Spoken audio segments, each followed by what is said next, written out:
Mon père m'a regardé dans les yeux et m'a dit « On s'y prendra autrement » après que j'ai refusé de céder ma maison à mon frère.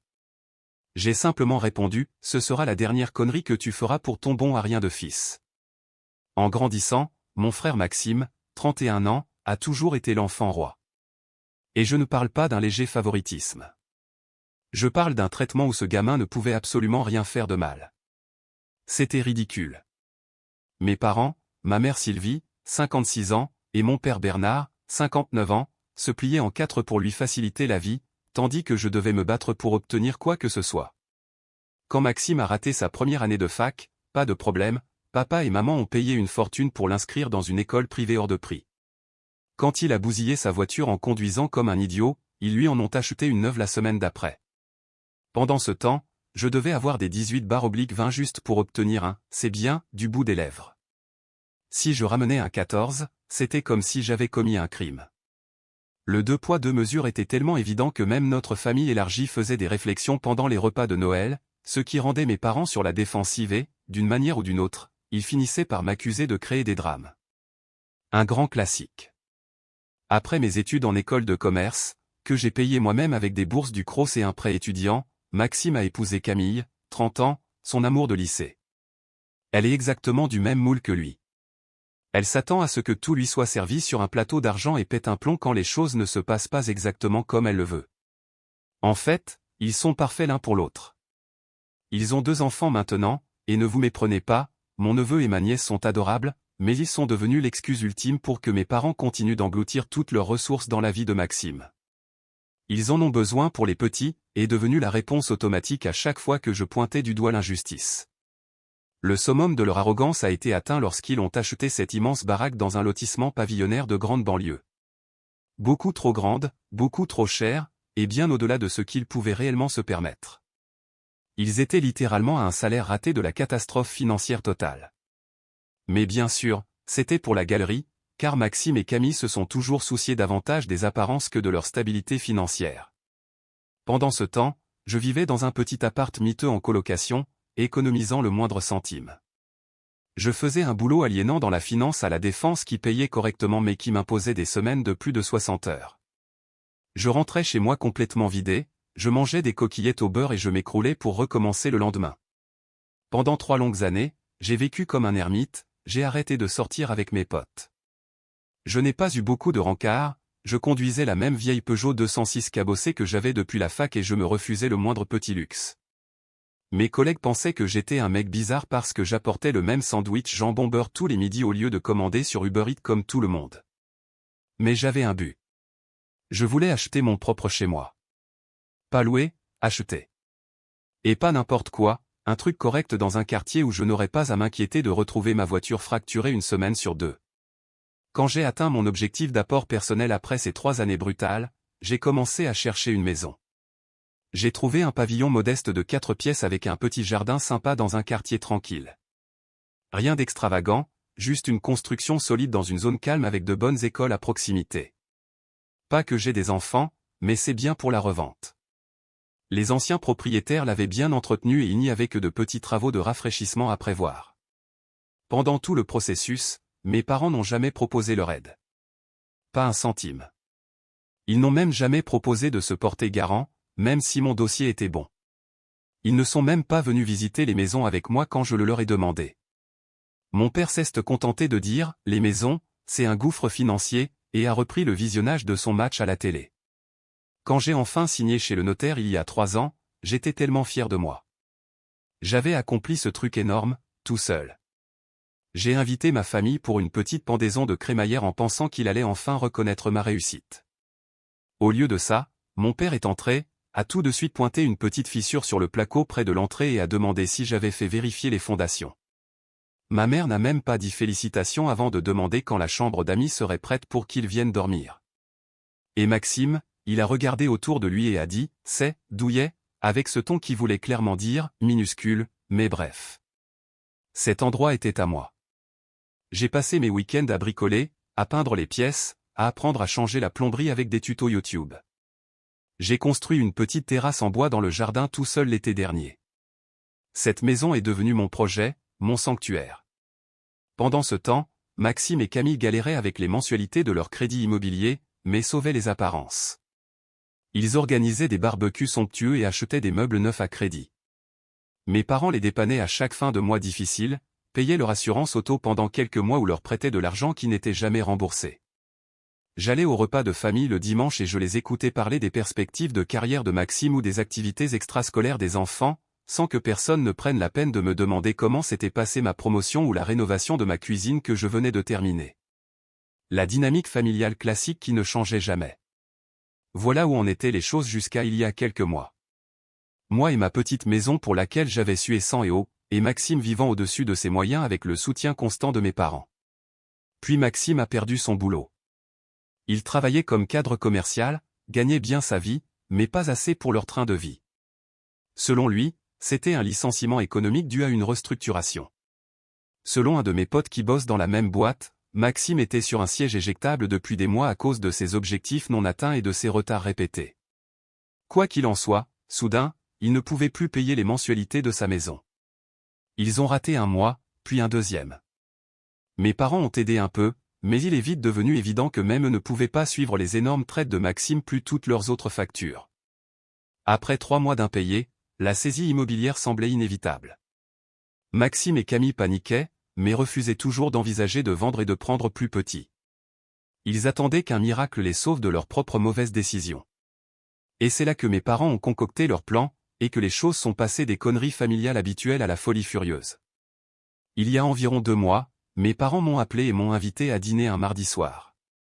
On fait des repas de famille de temps en temps, généralement quand ma mère décide que ça fait trop longtemps qu'elle n'a pas critiqué mes choix de vie en face. Je me suis dit que ce serait la routine habituelle. En arrivant, j'ai tout de suite senti que quelque chose clochait. Ma mère avait préparé un bœuf bourguignon, mon plat préféré, ce qu'elle ne fait que lorsqu'elle a besoin de quelque chose. Mon père était bizarrement gentil, me posant des questions sur mon boulot au lieu d'opiner du chef dans le vide. Maxime et Camille ont fini par arriver, l'air stressé mais essayant de le cacher. On avait à peine commencé à manger quand mon père s'est raclé la gorge et a lâché sa bombe. Il a dit que, puisque Maxime avait des enfants et pas moi, je devrais lui donner ma maison, car c'était logique. J'ai littéralement arrêté de mâcher, la nourriture bloquée dans ma bouche, essayant de comprendre le délire absolu que je venais d'entendre.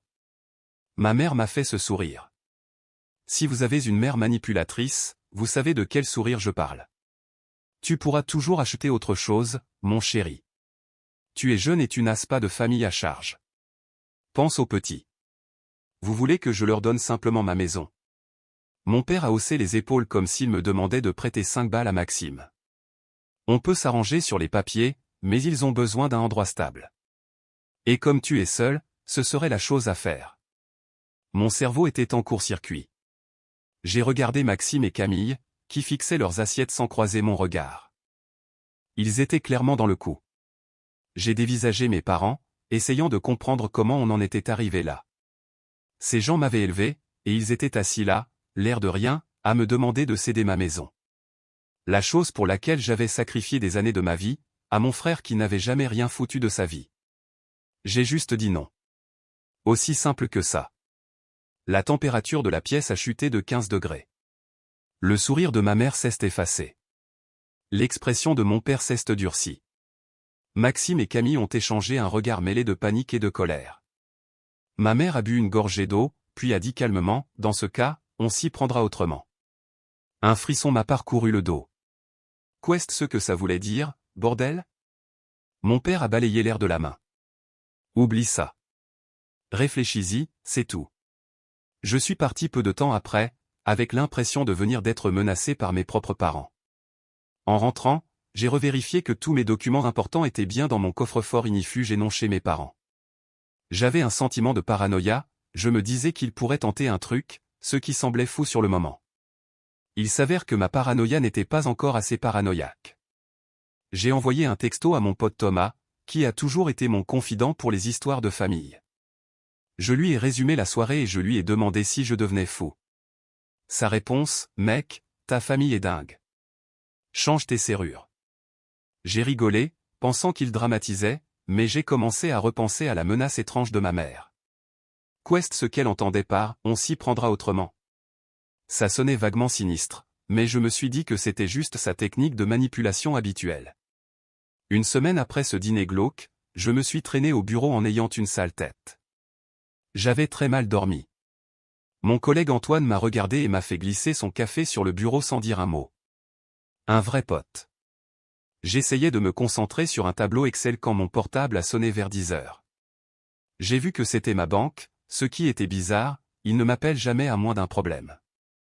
J'ai décroché, et une femme s'est présentée comme étant Mélissa, du service des prêts immobiliers. Elle a demandé si elle pouvait confirmer certains détails concernant ma demande de rachat de crédit immobilier. Je me suis redressé sur ma chaise. Ma quoi? Elle m'a expliqué qu'il avait reçu une demande le matin même pour refinancer mon crédit. La demande avait été soumise à mon nom, mais il y avait des incohérences dans les documents qui avaient déclenché une alerte de sécurité. Je lui ai dit cash que je n'avais jamais soumis de demande de rachat, absolument pas, j'étais très satisfait de mon crédit actuel. C'est laquelle a dit, eh bien, quelqu'un l'a fait. J'ai eu l'estomac noué. Je lui ai immédiatement demandé de tout bloquer. Ne traitez rien. N'approuvez rien. Elle a dit qu'elle gelait le dossier en attendant une enquête. J'ai dit à mon patron que j'avais une urgence familiale, j'ai filé du bureau et j'ai roulé direct jusqu'à mon agence bancaire. Sur place, j'ai demandé à parler à un conseiller au sujet d'une fraude potentielle. Un conseiller a ouvert le dossier sur son ordinateur. Quand il a tourné l'écran vers moi, j'ai littéralement eu la nausée. Il y avait là un dossier complet de rachat de crédit à mon nom. Toutes mes infos personnelles y étaient. Numéro de sécu, date de naissance, fiche de paie. Mais le coup de grâce, c'est que le nouveau crédit devait être à mon nom heurté à ceux de mes parents en tant que co-emprunteur. Ils avaient essayé d'imiter ma signature. Ils avaient utilisé de vieux papiers à moi, des trucs que j'avais laissés chez eux après la fac, comme modèle pour remplir le dossier. Le conseiller m'a montré ce qui avait alerté le système, des signatures qui ne correspondaient pas exactement, et une mauvaise adresse mail. Si la sécurité de la banque n'avait pas repéré ces anomalies et appelé pour vérifier, mes parents auraient pu réussir leur coup, reprendre mon crédit et, techniquement, me voler ma maison. J'étais fou de rage. J'ai demandé des copies imprimées de tous les documents frauduleux et j'ai fait noter dans leur système que je n'avais rien autorisé. Directement depuis le bureau du conseiller, j'ai appelé ma mère en haut-parleur pour qu'il soit témoin. Quand elle a décroché, je suis allé droit au but. Tu as essayé de voler ma maison. Il y a eu un court silence, puis, tenez-vous bien, elle n'a même pas nié. Elle a juste dit, oh, ne sois pas si dramatique. Dramatique? Tu as commis une fraude. C'est illégal. Du genre passible de prison. Oh, détends-toi. On essayait juste d'aider. Si tu avais accepté depuis le début, on n'aurait pas eu besoin d'en arriver là. Je vais porter plainte. Sa voix est devenue glaciale. Tu ne ferais pas ça à ta propre famille. Regarde-moi bien faire. J'ai raccroché et je me suis tourné vers le conseiller. À qui dois-je m'adresser pour déposer plainte? Il m'a orienté vers le service des fraudes. Ils m'ont expliqué qu'il fallait que je dépose une plainte au commissariat et que je prenne un avocat. En sortant de la banque, j'ai rappelé mon pote Thomas. Je lui ai tout raconté, et il est passé de « ta famille est dingue » à « putain mec, prends un avocat tout de suite ». Il m'a recommandé son cousin qui est avocat. J'essayais encore de digérer le truc. Sur le trajet du retour, mon téléphone a explosé de textos et d'appels de mon père. Puis Maxime s'y est mis aussi. J'ai complètement éteint mon téléphone. En rentrant, j'ai posé un jour de congé pour le lendemain et j'ai rencontré le cousin de Thomas, un avocat nommé Maître Laurent. Je lui ai montré les faux documents de la banque, tout le dossier falsifié, les relevés bancaires, et même une déclaration du conseiller qui avait bloqué la fraude. Le soir même, mon téléphone n'arrêtait pas de sonner. Ma mère, mon père, Maxime. Je les ai ignorés jusqu'à ce que mon père appelle pour la 3e fois.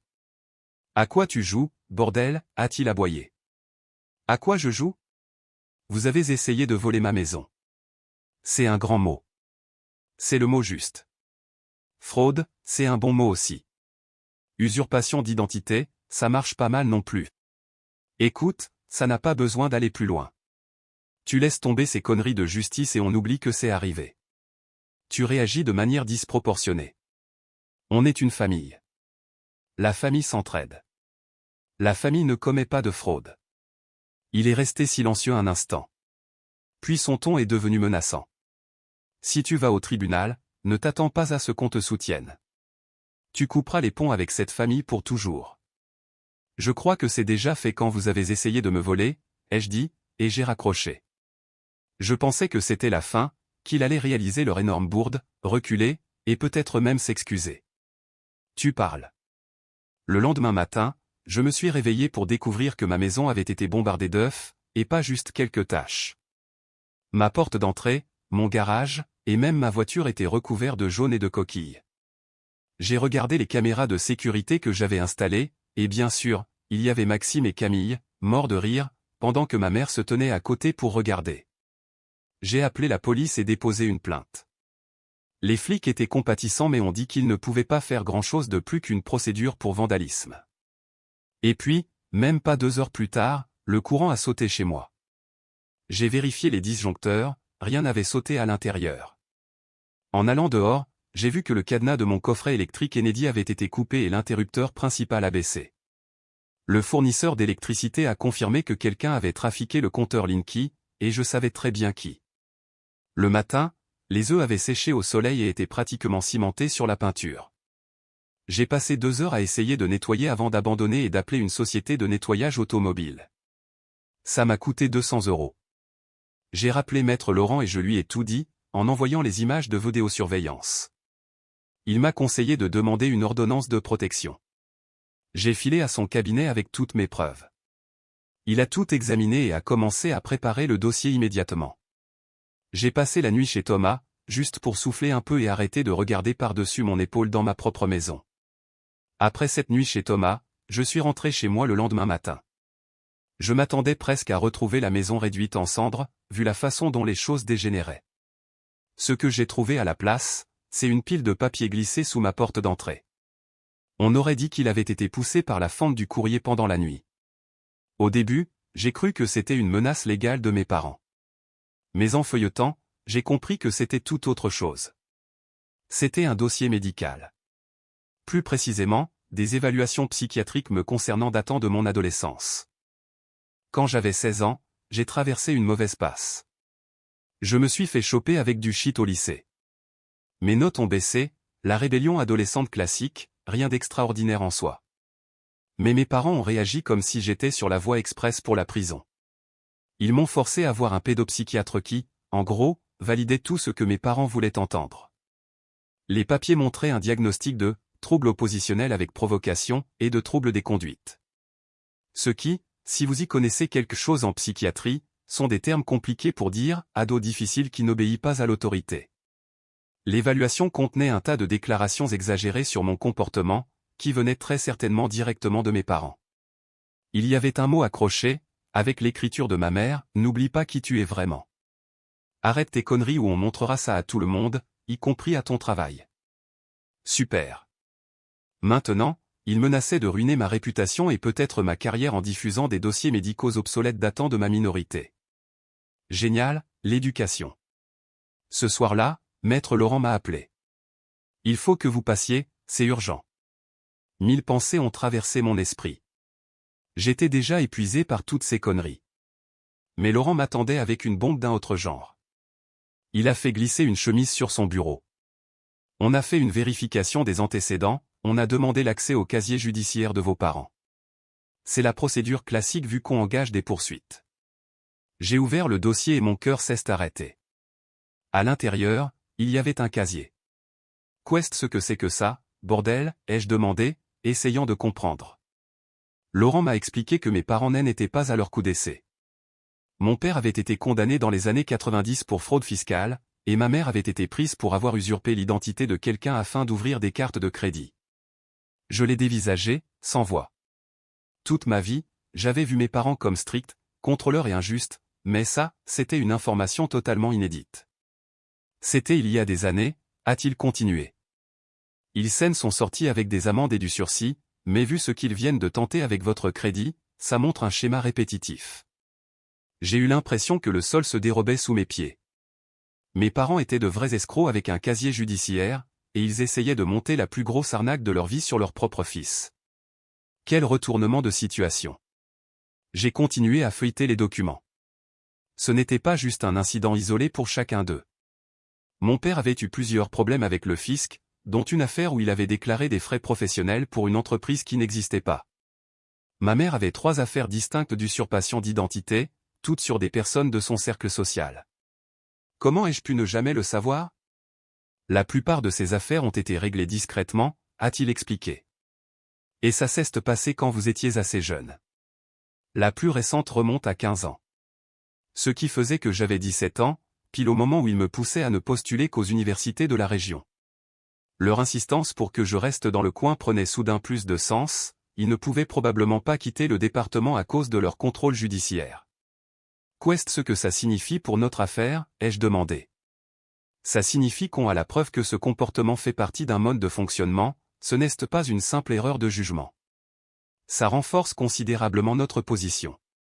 Il a tapoté le dossier médical psychiatrique que j'avais apporté. Et ça, c'est clairement de l'intimidation de témoins. On peut l'ajouter aux charges. Toute mon enfance défilait devant mes yeux, avec ce nouveau contexte. Il y a autre chose, a dit Laurent en coupant mes pensées. Nous avons reçu les réponses aux réquisitions sur leur compte bancaire. Il a sorti un autre dossier. Vos parents sont noyés sous les dettes. Ils ont contracté de multiples prêts à taux d'usure ces dernières années. Ils ont plafonné leurs cartes de crédit, pris des hypothèques de second rang sur leur maison et ont même emprunté sur leurs assurances vie. De combien parle-t-on? Au moins 300 000 €, peut-être plus. Certains de ces prêts semblent provenir de, disons, des prêteurs non traditionnels. Les criminels financiers sont souvent très forts pour maintenir les apparences. Laurent a dit que ça faisait partie de l'arnaque. Je me suis affaissé dans mon fauteuil, avec l'impression d'avoir reçu un coup de poing dans le ventre. Toute l'histoire de ma famille était un mensonge. Ses parents qui m'avaient fait des leçons sans fin sur les responsabilités et l'honnêteté étaient des fraudeurs au sens le plus strict. Juste au moment où je pensais que ça ne pouvait pas être pire, Laurent a continué, il y a encore une chose que vous devez savoir.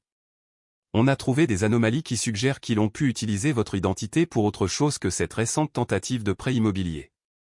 Et c'est là que j'ai découvert qu'il y avait un crédit conso datant d'il y a 6 ans, à mon nom, mais dont l'adresse était celle de mes parents. Il était possible qu'il ait utilisé mon identité depuis des années. Il y a 6 ans, je sortais tout juste d'école, je vivais en coloc dans un appart miteux, je faisais des boulots de junior. J'étais fauché comme les blés, mais déterminé à m'en sortir seul. Pendant ce temps, mes parents contractaient apparemment des crédits à mon nom. On peut confirmer ça? Laurent a hoché la tête. J'ai déjà demandé les documents à la banque. Je devrais les avoir d'ici un jour ou deux. J'avais la nausée. S'il utilisait mon identité depuis des années, qui sait ce qu'il y avait d'autre à mon nom? Des cartes de crédit, d'autres emprunts, des dettes fiscales à l'URSSAF. Laurent a établi un plan. 1. Faire opposition à la Banque de France immédiatement pour empêcher l'ouverture de tout nouveau compte. 2. Obtenir un relevé complet de mes incidents de paiement pour identifier tout ce qui est suspect. 3. Déposer une plainte spécifiquement pour l'usurpation d'identité.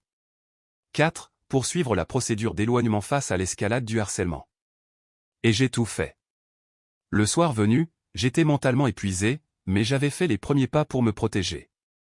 En rentrant, j'ai trouvé Thomas assis dans sa voiture devant chez moi. Il s'était inquiété parce que je n'avais pas répondu à ses textos de la journée et il était venu voir si j'allais bien. Je l'ai fait entrer et je lui ai fait la version courte de ce que j'avais appris. Sa réaction a été exactement ce dont j'avais besoin à ce moment-là. Un truc simple.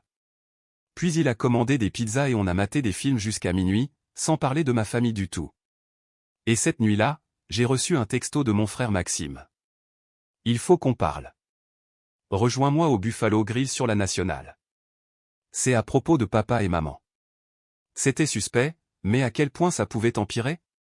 Quand je me suis garé sur le parking du Buffalo Grill, Elodie de Maxime était là.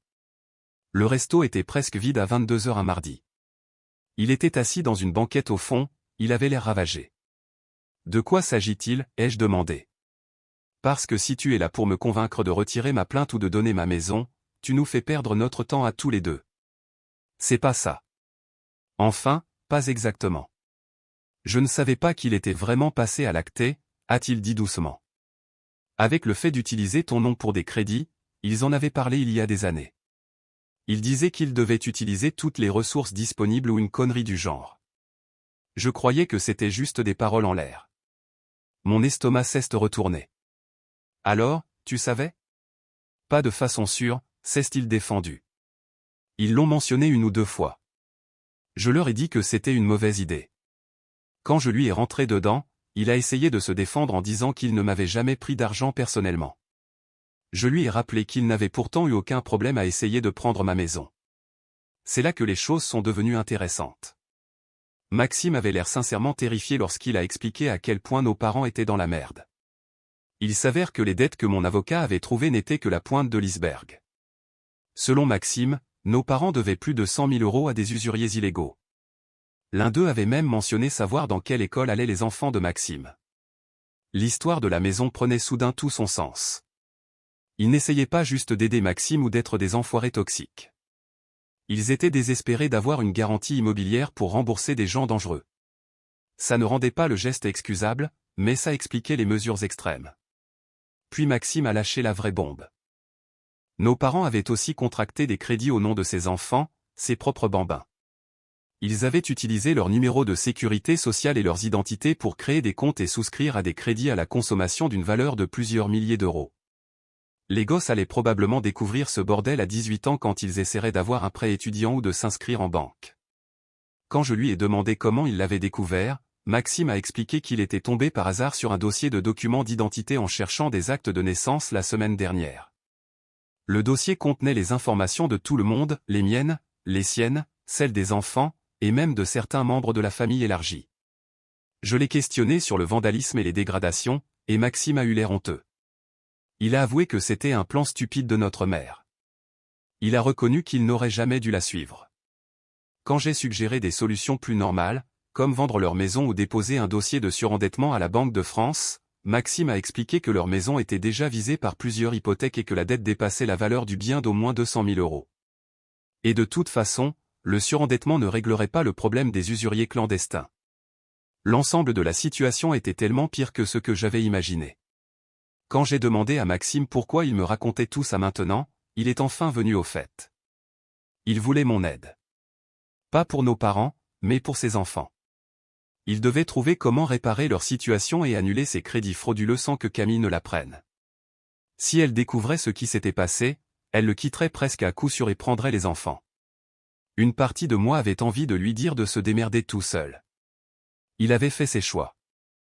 Mais ses enfants étaient innocents. C'était mon neveu et ma nièce, et il n'avait pas demandé à naître dans ce merdier.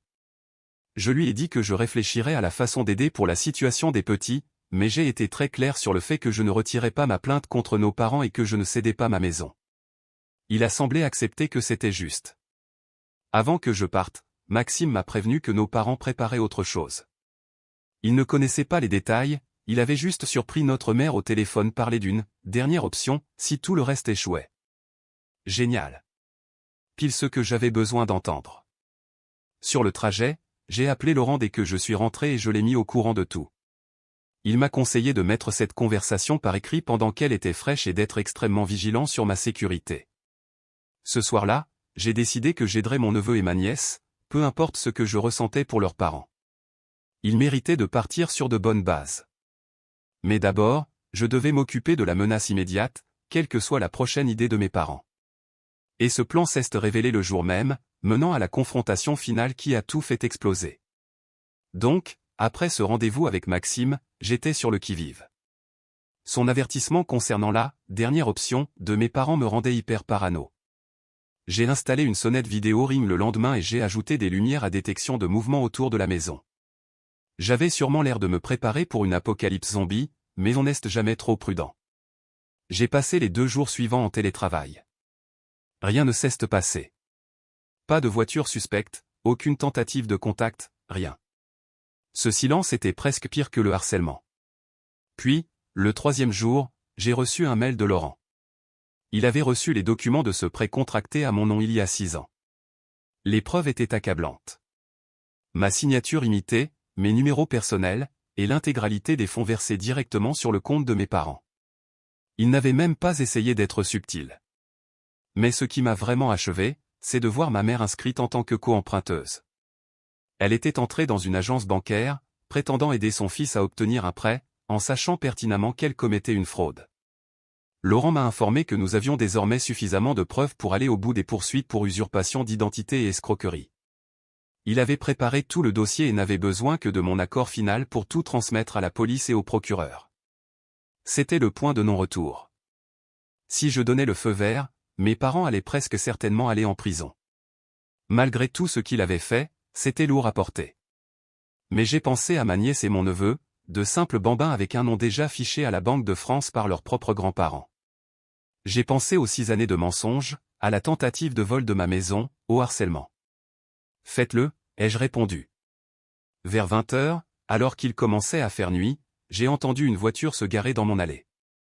J'ai regardé le flux de la caméra de sécurité sur mon téléphone, et j'ai vu la Lexus de mes parents. Mon cœur s'est mis à cogner. J'ai envoyé un texto à Laurent, ils sont là. J'enregistre tout. Puis j'ai activé le dictaphone de mon téléphone et je l'ai glissé dans ma poche. J'ai ouvert la porte.